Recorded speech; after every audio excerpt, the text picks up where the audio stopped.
కాళేశ్వరంపై justice Ghosh commission విచారణ కీలక దశకు చేరుకుంటుంది. ఇప్పటికే ప్రాజెక్టుకు సంబంధించిన అన్ని రకాల డాక్యుమెంట్స్ కమిషన్ వద్దకు చేరుకున్నాయి. నిధుల సేకరణ, నిధుల బదిలీల అంశంపై ఫోకస్ పెట్టింది కమిషన్.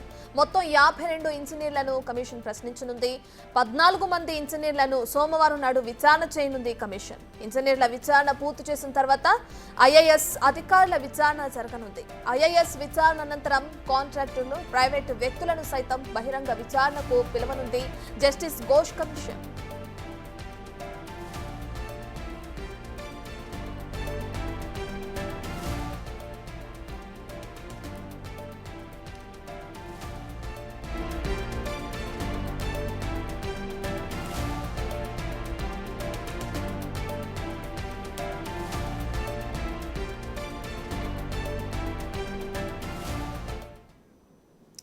ఇక కాళేశ్వరంపై జస్టిస్ ఘోష్ కమిషన్ విచారణని ముందుకు తీసుకువెళ్తుంది. దీనికి సంబంధించి పూర్తి డీటెయిల్స్ అందించడానికి మా ప్రతినిధి వెంకట్ లైవ్ లో జాయిన్ అవుతున్నారు. రైట్ వెంకట్, ఇప్పటికే చూసుకుంటే పలు ఇంజనీర్లని ఫస్ట్ విచారణ చేసిన తర్వాత ఐఏఎస్ అధికారులను కూడా విచారణ చేయనుంది ఘోష్ కమిషన్ అన్నట్లు కూడా తెలుస్తుంది. దీనికి సంబంధించిన డీటెయిల్స్ అండి వెంకట్. రత్న, కమిషన్ మరో దఫా విచారణకు సిద్ధమైందని చెప్పుకోవచ్చు. నిన్న సాయంత్రం కమిషన్ పినాకి చంద్ర ఘోష్ రాష్ట్రానికి వచ్చారు. కాసేపటి క్రితమే ఆయన ఛాంబర్లో ఇక్కడ ఉన్నటువంటి ఏదైతే కాళేశ్వరంకి సంబంధించిన కమిటీతో కూడా సమావేశమయ్యారు. సోమవారం నుంచి పూర్తి స్థాయిలో విచారణ చేపట్టేందుకు మరో దఫా విచారణ చేపట్టేందుకు అయితే సిద్ధమవుతుందని చెప్పుకోవచ్చు. రోజుకు 14 మంది ఇంజనీర్లను విచారించేందుకు సిద్ధమవుతుంది. ఈ దఫా మొత్తం 52 మంది ఇంజనీర్లను విచారించేందుకు అయితే సిద్ధమైంది. ఇప్పటి వరకు దాదాపు 8 నెలల పాటు విచారణ కొనసాగించినటువంటి నేపథ్యంలో పూర్తి స్థాయిలో కమిషన్కి అన్ని డాక్యుమెంట్స్ కూడా కమిషన్ వద్దకు చేరుకున్నాయని కూడా స్పష్టంగా చెప్పుకోవచ్చు. ఇప్పటి వరకు ఇచ్చినటువంటి ఏదైతే బహిరంగ విచారణలో అధికారులు చెప్పినటువంటి ఏదైతే వాంగ్మూలాలన్నీ కూడా రికార్డింగ్ చేసి పెట్టింది కమిషన్. ఇక మిగతా ఎవరైతే ఇంజనీర్లు ఉన్నారో కాళేశ్వరం సంబంధించిన 3 బ్యారేజ్లకు సంబంధించి మేడిగడ్డ, అన్నారం, సుందిల్లా ఈ 3 బ్యారేజీలకు సంబంధించి ఇంజనీర్లను పూర్తి స్థాయిలో విచారించేందుకైతే సిద్ధమైందని చెప్పుకోవచ్చు. ఇప్పటికే చీఫ్ ఇంజనీర్లకు సంబంధించి విచారణ చేపట్టింది. కీలక డాక్యుమెంట్స్ కూడా వారి నుంచి సేకరించి ఉంది. ఇక 3 బ్యారేజీలకు సంబంధించిన మిగతా ఇంజనీర్లను కూడా దాదాపు రోజుకు 14 మందిని విచారిస్తామని కమిషన్ అయితే చెప్తా ఉంది. పూర్తి స్థాయిలో డేటా సేకరించేందుకు కూడా కమిషన్ సిద్ధమైంది. ఇక దీనికి సంబంధించి ఇప్పటికే విజిలెన్స్కి సంబంధించిన ఫైనల్ రిపోర్ట్ కోసం కమిషన్ ఎదురు చూస్తుంది. అట్లనే ఎన్డీఎస్ఏ ఫైనల్ రిపోర్ట్ కోసం కూడా ఇప్పటికే ఎదురు చూస్తున్నటువంటి నేపథ్యం. అట్లనే కాగ్ నివేదిక కూడా ఫైనల్ రిపోర్ట్ రావాలి. అట్లా ప్రభుత్వానికి సంబంధించిన కాళేశ్వరంకి సంబంధించిన పూర్తి సమాచారం కమిషన్కి ఇవ్వాలనేది ఇప్పటికే ఆదేశాలు జారీ చేసినటువంటి నేపథ్యం ఉంది. గతంలో కేసీఆర్ కేబినెట్ తీసుకున్నటువంటి నిర్ణయాలు ఏవైతే ఉన్నాయో కాళేశ్వరంకి సంబంధించి దానికి సంబంధించిన నిర్ణయాల అంతా కూడా కమిషన్కి ఇవ్వాలన్నది కూడా కమిషన్ చెబుతున్నటువంటి అంశం ఉంది. ఇట్లా ప్రతి అంశంలో కూడా పూర్తి స్థాయిలో సమగ్ర విచారణ చేపట్టేందుకైతే కమిషన్ ముందుకు వెళ్తుంది.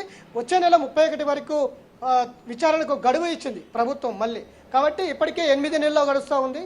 నెక్స్ట్ మంత్ వరకు దాదాపు ఏడాది కూడా పూర్తవుతున్నటువంటి నేపథ్యం ఒకవైపు ఉంది. కాబట్టి ఇట్లా పూర్తి స్థాయిలో ఇటు కాళేశ్వరంకి సంబంధించిన నిధులు కావచ్చు, నిధుల సేకరణ, నిధుల బదిలీలు ఎక్కడెక్కడ జరిగాయి, దానికి సంబంధించి ఎంత నిధులు సేకరించారు, ఇదంతా కూడా అకౌంట్స్కి సంబంధించిన అంశాల మీద కూడా దృష్టి పెట్టే అవకాశాలు అయితే స్పష్టంగా కనిపిస్తూ ఉంది. కాబట్టి ఈ అకౌంట్స్ రికార్డ్స్ బుక్స్ మొత్తం కూడా ఇంజనీర్ల అధికారులు కావచ్చు, రాబోయే బ్యూరోక్రాట్స్ కావచ్చు, వీరందరూ కూడా ఇంజనీర్లకు రికార్డ్స్ బుక్స్ అన్ని కూడా వెంట తీసుకొని రావాలి. అవన్నీ కూడా కమిషన్ సమర్పించాలనేది కూడా అధికారులకు ఆదేశించినటువంటి నేపథ్యం కూడా ఉంది.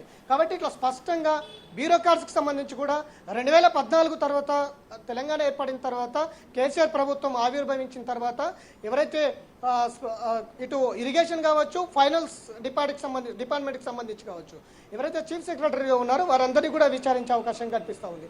గతంలో ఎలాంటి నిర్ణయాలు తీసుకున్నారు, ఆ తర్వాత కొత్తగా వచ్చిన సెక్రటరీలు ఎవరెవరు, అట్లనే 2014 నుంచి 2023 వరకు కేసీఆర్ ప్రభుత్వం దిగిపోయేంత వరకు ఎవరెవరు చీఫ్ సెక్రటరీలుగా ఉన్నారు, అంతకుముందు ఏ విధమైనటువంటి నిర్ణయాలు తీసుకున్నారు, ఆ తర్వాత ఏ విధమైనటువంటి నిర్ణయాలు తీసుకున్నారు అనే దాని మీద కూడా తాజా మాజీ సెక్రటరీలను విచారించే అవకాశం అయితే స్పష్టంగా కనిపిస్తోంది. వారి నుంచి కూడా కీలక డేటా సేకరించే అవకాశం ఉంది.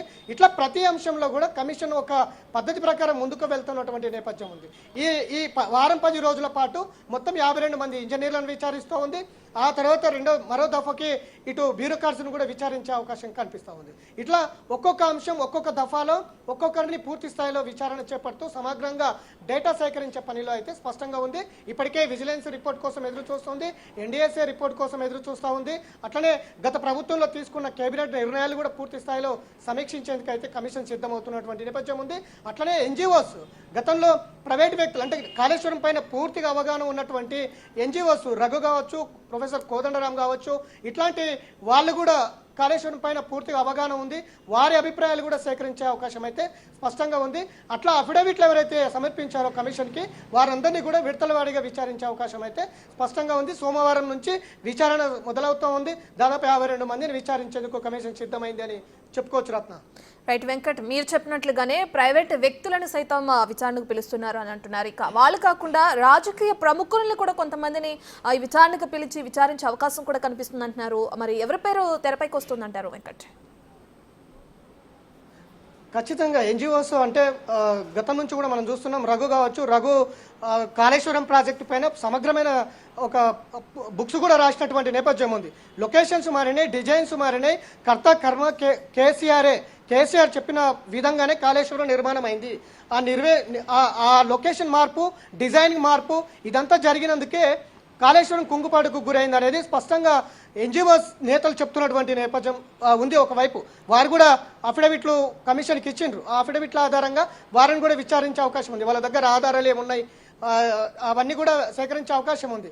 స్పష్టంగా ముందు నుంచి కూడా చెప్తా ఉన్నారు, కాళేశ్వరంలో ఖచ్చితంగా అవకతవకలు జరిగాయి, నిర్మాణ లోపాలు జరిగాయి. ఆ నిర్మాణ లోపాల వల్లే ఇవాళ కుంగుపాటు జరిగింది అనేది. కాళేశ్వరంతో పెద్ద ఎత్తున గ్లోబల్ ప్రచారం చేసుకున్నారు.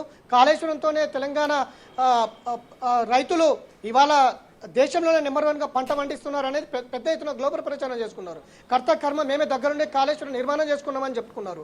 ఇదంతా కూడా బయటికి రావాల్సిన అవసరం ఉంది. కాబట్టి అటు ఎన్జిఓస్ అధికారులను విచారించే అవకాశం ఉంది. వారి దగ్గర ఉన్న డేటా మొత్తం కూడా సేకరించే అవకాశం ఉంది. ఎక్కడ లొకేషన్లు జరిగినాయి, ఎక్కడ నిర్మాణం జరిగింది, ఆ నిర్మాణ లోపాలేంది, కుంగుపాటికి కారణాలేంది, ఇవన్నీ కూడా విచారించే అవకాశం ఉంది. దీంతో పాటు ఎవరైతే బ్యూరోక్రాట్స్, ఎన్జిఓస్, కాంట్రాక్టర్స్, ఏజెన్సీ సంస్థలు, ఇట్లా సబ్ కాంట్రాక్టర్స్ ఇట్లా వరుసగా విచారించిన తర్వాత బ్యూరోక్రాట్స్కి వెళ్తుంది. బ్యూరోక్రాట్స్ అంటే గతంలో ఎవరెవరు ఐఏఎస్ అధికారులు ఉన్నారు, ఇరిగేషన్ డిపార్ట్మెంట్, ఇటు ఫైనాన్స్ డిపార్ట్మెంట్ బ్యూరోక్రాట్స్ను విచారిస్తుంది. బ్యూరోక్రాట్స్ ఏం చెప్తారనేది ఇప్పుడు ఆసక్తిగా ఉంది. ఎందుకంటే అధికారులందరూ కూడా గత ప్రభుత్వ పెద్దలు చెప్పినట్టుగానే నిర్మాణం చేసినాము, వారు చెప్పినట్టునే మేము ముందుకు వెళ్ళినామని అధికారులు చెప్పారు ఇప్పటివరకు. రేపు వచ్చే బ్యూరోక్రాట్స్ ఏం చెప్తారు?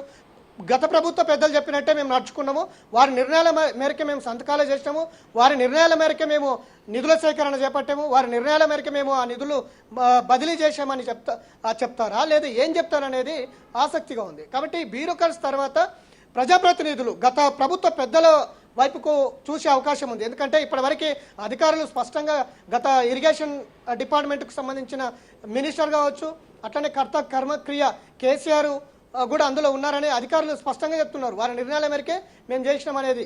లొకేషన్ మార్పు జరిగింది, అట్లనే నిర్మాణం జరిగింది. ఆ లొకేషన్ మార్పు తుమ్మిడేటి దగ్గర కట్టాల్సిన ప్రాజెక్టు వేడిగడ్డకు తరలించారు. అసలు ఇదంతా కూడా ఒక గందరగోళ పరిస్థితులు ఉన్నాయి. అధికారులందరూ కూడా పూర్తి స్థాయిలో గత ప్రభుత్వ పెద్దలే అని చెప్తున్నారు. కాబట్టి రేపు బ్యూరోక్రాట్స్ ఏం చెప్తారు?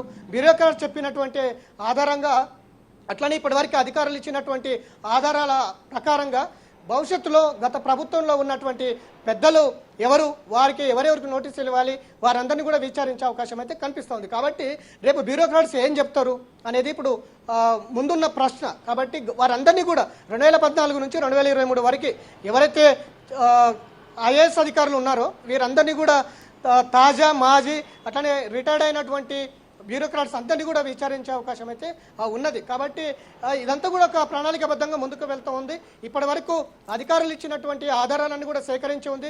రేపు బ్యూరోక్రాట్స్ ఇచ్చే ఆధారాలు కూడా సేకరించిన తర్వాత గత ప్రభుత్వ హాయంలో ఉన్నటువంటి పొలిటికల్ నేతలు నోటీసులు ఇచ్చి విచారించే అవకాశం అయితే కనిపిస్తూ ఉంది.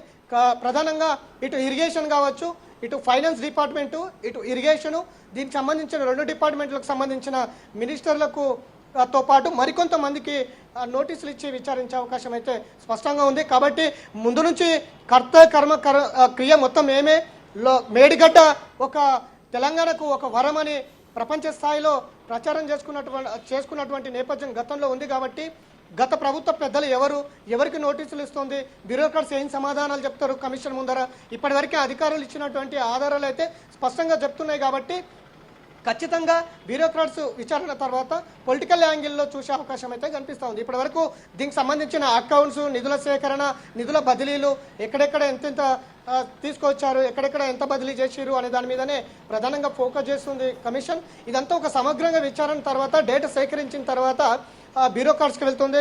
బ్యూరోక్రాట్స్ ఇచ్చినటువంటి సమాచారం తర్వాత గత ప్రభుత్వం నేతలు, బీఆర్ఎస్ సంబంధించిన గత ప్రభుత్వంలో సంబంధించిన అధికారులు కావచ్చు, నేతలు కావచ్చు, మరొకసారి నోటీసులు ఇచ్చి పూర్తి స్థాయిలో విచారించే అవకాశం అయితే కనిపిస్తూ ఉంది. రేపు సోమవారం నుంచి మరికొంతమంది అధికారులను బహిరంగ విచారణ చేపట్టేందుకు అయితే కమిషన్ సిద్ధమవుతుందని చెప్పుకోవచ్చు. Ratna. Right, thank you Venkat.